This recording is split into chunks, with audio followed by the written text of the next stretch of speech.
2025 సంవత్సరంలో ఫిబ్రవరి 4వ తారీఖు మంగళవారంతో కూడిన రథసప్తమి వచ్చింది. ఉన్నంతలో అందరం కూడా ఎంతో వైభవపేతంగా రథసప్తమి పండుగను జరుపుకున్నాం. మరి ఈరోజు మంగళవారం వచ్చింది కాబట్టి పూజాపీఠను ఈరోజు కదపవచ్చా లేదా? పూజలో ఉపయోగించినటువంటి పూజా వస్తువులన్నీ ఏం చేయాలి అనే విషయాన్ని తెలియచేస్తూ రథసప్తమి పూజా విధాన్ని ఆచరించేటప్పుడు చాలామందికి చాలా సందేహాలు వచ్చాయండి. వాటన్నిటికీ సమాధానం చెప్తూ మీకు ఈరోజు వీడియో అయితే షేర్ చేయబోతున్నాను. కాబట్టి పూజా వీడియో ఎక్కడా స్కిప్ చేయకుండా చివరి వరకు చూసినట్లయితే ప్రతి ఒక్క విషయం చాలా చక్కగా అర్థమవుతుంది. సహజంగా రథసప్తమి పండుగను తులసమ్మవారి వద్ద ఈ పూజను చేసుకుంటాం. అంటే సూర్యకిరణాలు పడే ప్రదేశంలో ఈ పూజను చేసుకుంటాం. మరి మనలో చాలామందికి కూడా తులసమ్మవారు ఆనవాయితీ ఉండకపోవచ్చు. మరి ఈ పూజను ఎక్కడ చేసుకోవాలి అంటే ఇంటి ఆరు బయట సూర్యకిరణాలు పడే ప్రదేశంలో లేదా డాబా మీద బాల్కనీలో కూడా ఈ పూజను చేయవచ్చండి.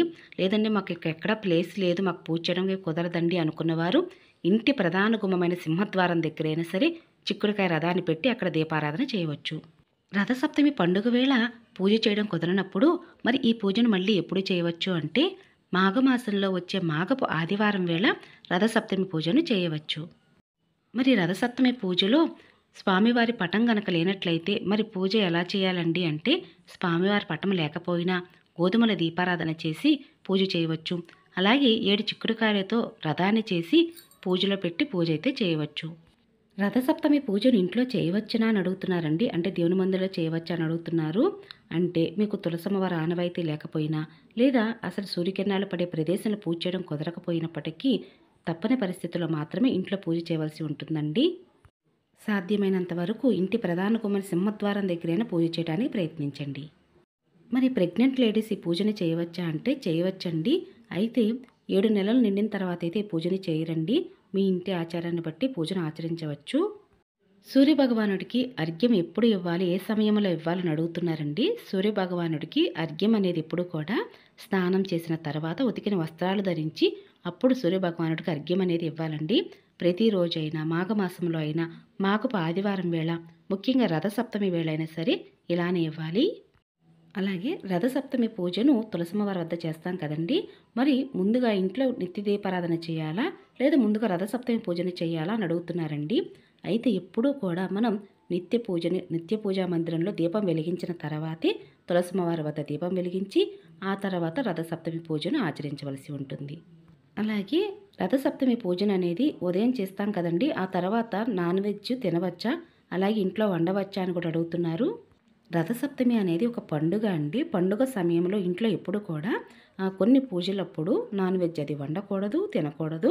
కాబట్టి ఆ విధంగా రథసప్తమి రోజున నాన్ వెజ్ వండకూడదు, తినకూడదండి ఉదయం వేళ పూజ చేసినప్పటికీ కూడా. అలాగే ఇంట్లో పూజ అనంతరము సద్బ్రాహ్మణుడికి స్వయంపాకదానం ఇవ్వవచ్చండి. అలాగే ఎరుపు రంగు వస్త్రం కూడా దానం చేస్తే మంచిది. సూర్యభగవానుడికి ఎరుపు రంగు అంటే చాలా ఇష్టమండి. అందుకే ఈ రోజున గోధుమలలో ఎరుపు రంగు ఒత్తులు వేసి దీపారాధన చేస్తాము. అలాగే ఎర్రటి అక్షంతలతో పూజ చేయటము, అలాగే ఎరుపు రంగు పువ్వులతో స్వామివారికి అలంకరణ చేయడం లాంటివి చేస్తూ ఉంటాం. కాబట్టి స్వామివారికి ఎరుపు రంగు అంటే చాలా ఇష్టమండి.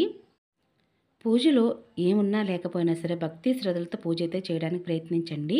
అంటే ఈ రోజున స్వామివారికి చిక్కుడాకుల్లో నైవేద్యం పెడతామండి. ఆవు పాలతో చేసిన పరమన్నాన్ని పెట్టి 7 చిక్కుడాకుల్లో పెట్టి స్వామివారికి నివేదన చేస్తాము.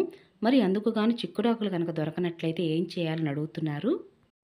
చిక్కుడాకులు కనుక మీకు దొరకనట్లయితే తమలపాకుల్లో స్వామివారికి ఈ రోజున పరమన్నం పెట్టి నివేదన చెయ్యండి. అలాగే పూజకు ముందుగానే తీసుకురావాల్సిన పూజా వస్తువులు ఏమిటనే విషయాన్ని ముందుగా వీడియో పెట్టున్నానండి.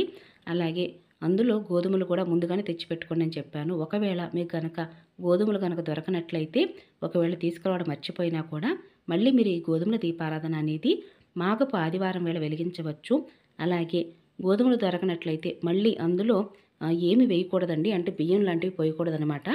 అసలు గోధుమల దీపారాధన ఎందుకు వెలిగిస్తాము అంటే జాతక దోషాలు తొలగించుకోవడం కోసం మనం ఈ గోధుమల దీపారాధన సూర్యభగవానుడి ముందు వెలిగిస్తాము. అంటే నవగ్రహాలలో చూసినప్పుడు సూర్యుడిని రవిగా భావిస్తాము. రవికి గోధుమలంటే ప్రీతి కాబట్టి ఈ గోధుమల దీపారాధన సూర్యభగవానుడి ముందు వెలిగిస్తాము. మరి మళ్ళీ బియ్యం పోసి కనుక ఈ దీపం వెలిగించినట్లయితే బియ్యం అనేది చంద్రునికి సమర్పించడం కాబట్టి ఆయనకు ప్రీతికరం కాబట్టి ఈ రోజు మాత్రం తప్పనిసరిగా గోధుమలు పోసి సూర్యభగవానుడికి వెలిగించాలి. అంతేగాని ఇంకా బియ్యం కానీ ఏమీ పోసి వెలిగించకూడదు. మరి మీకు కనుక తెల్ల జిల్లేడాకు దొరికినట్లయితే ఆ జిల్లేడాకు పైన మట్టి ప్రమిద పెట్టి దీపారాధన చేయవచ్చండి.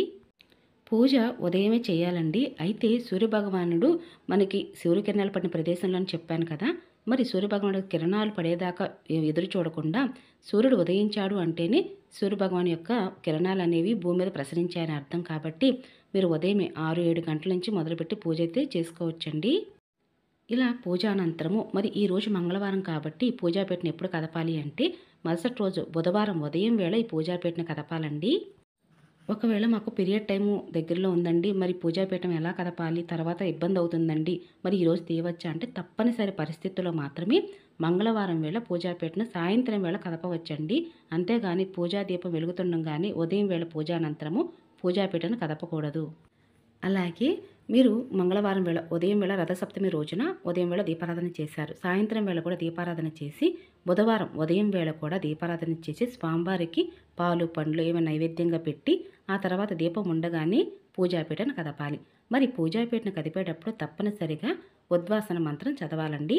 అయితే ఆ ఉద్వాసన మంత్రం ఏమిటి అనే విషయాన్ని కూడా మీకు చెప్తాను. మీ స్క్రీన్ మీద ఉద్వాసన మంత్రం కూడా వేస్తానండి, చూడండి. ఆ తర్వాత ఉద్వాసన మంత్రాన్ని స్క్రీన్ షాట్ తీసుకుని మీరు పూజాపీఠను కదిపేటప్పుడు ఆ మంత్రం చదివి ఆ తర్వాతే పూజాపీఠను కదపాలి. ఎప్పుడూ కూడా మంగళవారం వేళ శుక్రవారం వేళ పూజాపీఠను కదపకూడదండి. అలాగే పూజ చేసిన రోజు కూడా పూజాపీఠను కదపకూడదు. అయితే ఇక్కడ మీరు చూస్తున్నారు కదండి, స్వామివారి యొక్క పూజా పటం అనేది బుధవారం ఉదయం వేళ ఈ విధంగా నమస్కరించుకుని స్వామివారికి ఆ తర్వాత స్వామివారి యొక్క పటాన్ని పట్టుకుని 3 సార్లు యథాస్థానంలో పెట్టాలండి. పెడుతున్నప్పుడు ఉద్వాసన మంత్రం చదవాలి. మీ స్క్రీన్ మీద ఇస్తున్నాను చూడండి. ఇలా మంత్రాన్ని చదువుతూ స్వామివారి యొక్క పూజా పటాన్ని కదపాలి. ఆ తర్వాత స్వామివారి యొక్క విగ్రహం కనుక ఉన్నట్లయితే విగ్రహాన్ని కూడా చక్కగా మంత్రం చదువుతూ 3 సార్లు కదిపి యథాస్థానంలో పెట్టాలండి. అలాగే పూజా పీటను కూడా అలానే కదపాలండి. ఇలా కదుపుతున్నప్పుడు ఉద్వాసన మంత్రం అనేది చదవాలి. ఇంకా దీపం గగనమైన తర్వాత మధ్యాహ్నం 12 గంటల్లోపు పూజాపీటనంతా కదిపి పూజా వస్తువులను తీయవచ్చండి.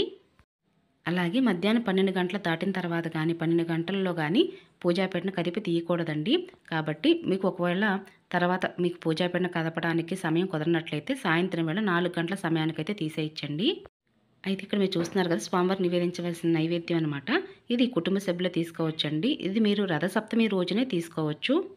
ఇక స్వామివారం ముందు గోధుమల దీపారాధన చేసాం. మరి ఈ గోధుమలు ఏం చేయాలి అంటే ఈ గోధుమలు నానబెట్టి ఉడకబెట్టి ఆవుకు పెట్టవచ్చండి. లేదా గోధుమలు నానబెట్టి ఆ తర్వాత మీరు పూల కుండీల్లో కనుక వేసినట్లయితే గోధుమ గడ్డి వస్తుంది. ఆ గడ్డి అయినా సరే ఆవుకు పెట్టవచ్చండి. లేదు మాకు ఇటువంటివి ఏమీ కుదరవండి అనుకున్న వారు ఎవరైనా సరే పారే నదిలో వేయవచ్చండి, లేదా బావిలో వేయవచ్చు, పచ్చని చెట్టు మొదల్లో వేయవచ్చు. అలాగే స్వామివారం ముందు పూజ చేసినటువంటి ఎరుపు రంగు అక్షంతలు కూడా ఎక్కువగా మీరు స్వామివారికి అష్టోత్తరం చదివినప్పుడు అక్షంతలు ఎక్కువగా ఉన్నట్లయితే ఒక బాక్స్లో స్టోర్ చేసుకొని ప్రతిరోజు కూడా స్వామివారికి నమస్కరించుకొని అర్ఘ్యం ఇచ్చిన తర్వాత తల మీద అక్షంతలు వేసుకోవాలండి. అలాగే స్వామివారికి తాంబూలం పెడతాం కదా, ఆ తాంబూలం కూడా మనమే తీసుకోవాలండి. అలాగే స్వామివారికి సమర్పించినటువంటి నైవేద్యం ఏదైనా పెట్టినట్టయితే పండ్లు కానీ నైవేద్యం కానీ మీరే తీసుకోవచ్చు. అలాగే వినాయకుడి దగ్గర పెట్టినటువంటి అరటిపళ్ళు కూడా మీరే తీసుకోవచ్చండి. ఇంకా పూజలో రేగిపళ్ళు కూడా పెడతాం కదా, ఆ రేగిపళ్ళు కూడా మీరు స్వామివారికి నివేదించినవి కాబట్టి వాటన్నిటిని కూడా మీరు ప్రసాదంగా తీసుకోవచ్చండి. ఎప్పుడు కూడా తినే ఆహార పదార్థాలను ఎప్పుడు వేస్ట్ చేయకూడదండి. కాబట్టి వాటిని ప్రసాదంగా తీసుకోవాలి. మనం పూజ చేయడం ఎంత ముఖ్యమో పూజ చేసిన తర్వాత ఆ నైవేద్యాన్ని స్వామివారికి సమర్పించిన తర్వాత ప్రసాదంగా తీసుకోవడం కూడా అంతే ముఖ్యం. ఇక పూజలో అయితే స్వామివారికి మట్టి ప్రమిదల దీపారాధన చేశాము. ఆ మట్టి ప్రమిదలు కూడా మీరు వాష్ చేసుకొని మరలా పూజకు ఉపయోగించుకోవచ్చండి. అలాగే సూర్యభగవానుడి యొక్క ఫేస్ కనుక మీరు పూజలో పెట్టుకున్నట్లయితే మీరు స్వామివారి యొక్క ఫేస్ను కూడా ఇంటి ప్రధాన గుమ్మాని సింహద్వారం దగ్గర పైభాగంలో గుమ్మానికి చక్కగా తగిలించవచ్చండి. చాలా అంటే చాలా మంచిది. అలాగే స్వామివారి పటం కూడా మీరు పూజానంతరం నిత్య పూజా మందిరంలో పెట్టి పూజ అయితే చేయవచ్చండి. చాలా మంచిది. వెలుగునిచ్చే ఆ సూర్యభగవానుడు అనుగ్రహం కోసం ప్రతినిత్యము దేవుని మందిరంలో పెట్టుకుని పూజ అయితే చేయవచ్చండి. ఇంకా అలాగే పూజలో పెట్టినటువంటి చిక్కుడుకాయల రథం ఏం చేయాలి అంటే ఆ చిక్కుడుకాయల రథం కూడా మీరు సహజంగా చాలామంది కూడా మీరు ఇంట్లో వండుకునేటటువంటి చిక్కుడుకాయలు కలిపి వంట చేసుకోవచ్చండి. లేదంటే ఆ చిక్కుడుకాయల యొక్క రథాన్ని కూడా మీరు పారే నదిలో బావిలో పచ్చని చెట్టు మొదల్లో వేయవచ్చు. అలాగే స్వామివారి యొక్క ఫేస్ పెట్టినటువంటి ఈ గోధుమలు కూడా ముందుగా చెప్పినట్లుగా నానబెట్టి ఉడకబెట్టి ఆవుకు పెట్టాలండి. లేదా గోధుమ గడ్డిగా చేసిన తర్వాత అయినా ఆవుకు పెట్టవచ్చు. తులసమ్మ వారి వద్ద పెట్టినటువంటి పసుపు కుంకుమలు కూడా మీరు నిత్య పూజా మందిరంలో పెట్టుకోవచ్చు. లేదా ఆ పసుపుని గడపకు నిండుగా పసుపు రాసి కుంకుమ బొట్లుగా పెట్టవచ్చండి. చాలా అంటే చాలా మంచిదండి. మనం ఎక్కడైతే రథసప్తమి పూజను చేస్తున్నామో ఆ ప్రదేశం అంతా కూడా శుద్ధి చేసి చక్కగా ముగ్గులు పెట్టి పూజ అయితే చేశాం కదా. మరి ఎలా అయితే మనం పూజ చేశామో పూజ అనంతరం కూడా ఆ ప్రదేశాన్ని అంతటిని కూడా తడి బట్టతో పెట్టి తుడిచి అప్పుడు శుభ్రం చేసుకోవాలండి. ఎందుకంటే మనం పూజలో చేసినప్పుడు అక్కడ రథముగ్గు అది వేస్తాం కదా, ఆ రథముగ్గు కూడా తొక్కకూడదండి. కాబట్టి జాగ్రత్తగా ఒక పొడి బట్ట తీసుకొని ఆ రథముగ్గును అంతటిని కూడా ఒక పేపర్లోకి తీసుకొని పచ్చని చెట్టు మొదల్లో వేయాలి. అలాగే ప్రదేశం అంతా కూడా స్వామివారిని ఆవాహనం చేసి పూజ చేశాం కాబట్టి చాలా జాగ్రత్తగా ఉండాలండి. తొక్కకూడదు, తడి బట్ట పెట్టి తుడుచుకోవాలి. ఉన్నంతలో అందరం కూడా సంతోషంగా సూర్యభగవాన్ని ఆరాధన చేశాం.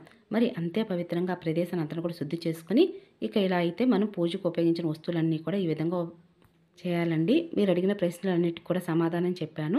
ఇంకా ఏమైనా మీకు పూజలో సందేహాలు ఉన్నట్లయితే కింద కామెంట్ సెక్షన్ అడగండి, తప్పకుండా సమాధానం చెప్తాను. ఇక ఇదేనండి ఈరోజు వీడియో. మీ అందరికీ నచ్చింది, యూస్ఫుల్ అవుతుంది అనుకుంటున్నాను. ఎందుకంటే మీకు ప్రతి ఒక్క విషయాన్ని తెలియపరుస్తున్నాను. కొత్తగా పూజలు మొదలుపెట్టిన వారైనా లేదా ఈ సంవత్సరం రథసప్తమి పూజను చేసుకున్న వారికైనా ఈ వీడియో చక్కగా ఉపయోగపడుతుందనే ఉద్దేశంతో ప్రతి ఒక్క విషయాన్ని కూడా చాలా చక్కగా చెప్పడం జరుగుతుందండి. ఇప్పటివరకు మీరు వీడియో చూశారు అంటే మీ అందరికి కూడా చాలా బాగా నచ్చిందని అనుకుంటున్నాను. కాబట్టి వీడియోని లైక్ చేసి నన్ను ప్రోత్సహించండి. ఇక ఇదేనండి ఈరోజు వీడియో. మరొక మంచి పూజా విధానంతో మళ్ళీ కలుసుకుంటాను. ఇక అప్పటి వరకు నమస్కారం అండి.